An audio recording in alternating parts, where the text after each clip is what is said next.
Today I have a tutorial for you guys. I'll be showing you how to make these lovely halo headpieces out of wooden skewers and some stuff you probably already have around. I made these to pair with historical costumes inspired by portraits of saints from the Renaissance times. Brush strokes that resemble spikes were used to create the illusion of halos, and this is a way of bringing that look to real life. For this project you will need wooden skewers. These can be found in the kitchenware section of most grocery stores. You need about 50 skewers for each headpiece, so the normal size pack of 100 is enough to make 2. You'll also want a hot glue gun, extra glue sticks, scissors, and a couple other things I forgot to mention, like a marking pen, ruler, and a measuring tape. Oh, and a plastic headband. This part's very important. Mark a skewer to the length you want. This will be the longest skewer and placed at the center of the headband. Use scissors or some sort of cutting tool to score the skewer at the line you marked. Then you should be able to easily break it in half. Trim any leftover splintery bits with scissors. Use a measuring tape to find the center point of the headband, then mark that point with a line. This is where the skewer you've cut will go. Before gluing that skewer on, we're using it as a guide for finding the length of the next 2 skewers. One will be placed on either side of the one you've already cut. Place them next to each other and mark the 2 uncut skewers to be about 1/8 of an inch smaller than the one you've already cut. You want the crown to be symmetrical, so these 2 should be as close to the same size as possible. Once again, score the skewers at the point you marked, then snap them at that point and trim away any splinters. Set those aside while we move on to the next step. Now glue the first skewer you cut, the one that's slightly longer, to the center point you marked on the headband. 1 down, only 48 to go. Now take the last 2 skewers you cut and use them as a guide for sizing the next 2. Mark the next set of skewers to be about 1/8 of an inch smaller than the ones you've already cut. Cut them to be the right length and set those aside for later. Glue the 2 skewers you used as guides to either side of the skewer placed at the center point of the headband. And repeat the process over and over again, making sure each set of skewers is slightly smaller than the last.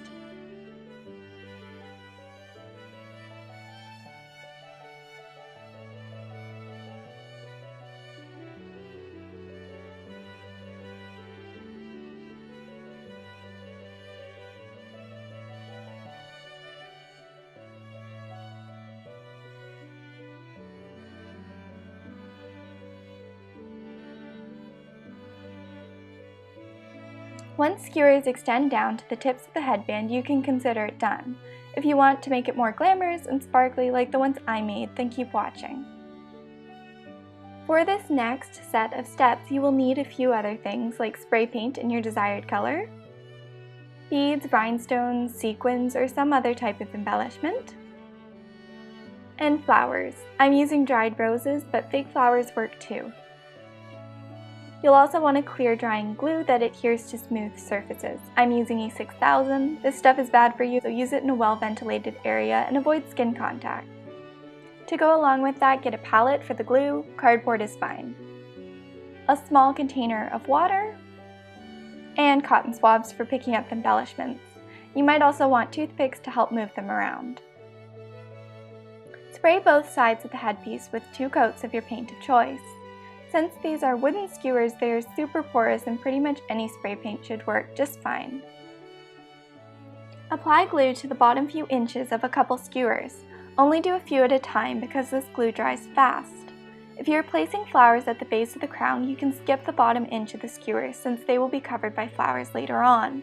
Wet a Q-tip with your water and use it to pick up the embellishments.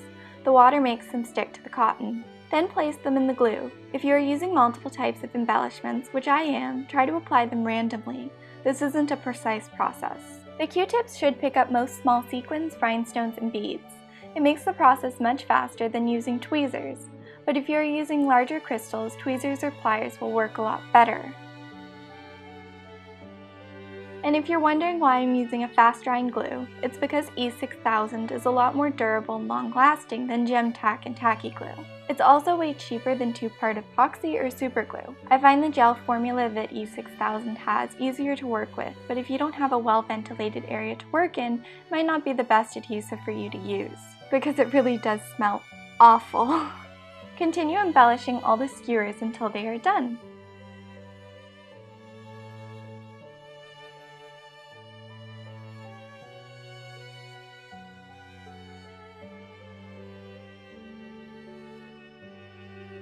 Once the sequins and beads were glued down, I used a toothpick in E6000 to place spots of glue where I wanted rhinestones to be. This doesn't have to be a separate step, I just didn't have enough rhinestones to use them as liberally as I did with the sequins and beads.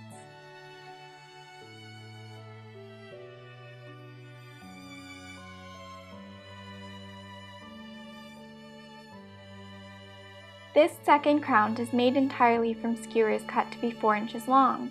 It has embellishments going all the way down to the headband since I'm not putting flowers on this one. I thought I'd show you the embellishment process on this one as well, with it speeded up super fast.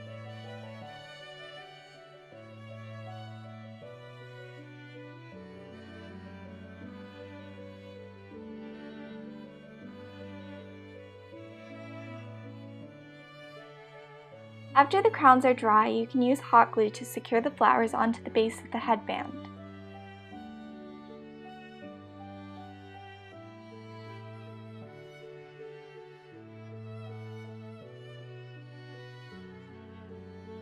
And that's it! Super easy but beautiful crowns which can be made out of things most crafty girls already have around the house. More photos of these crowns can be found on my Tumblr, which I'll link in the description box. I hope you enjoyed this video and thank you so much for watching!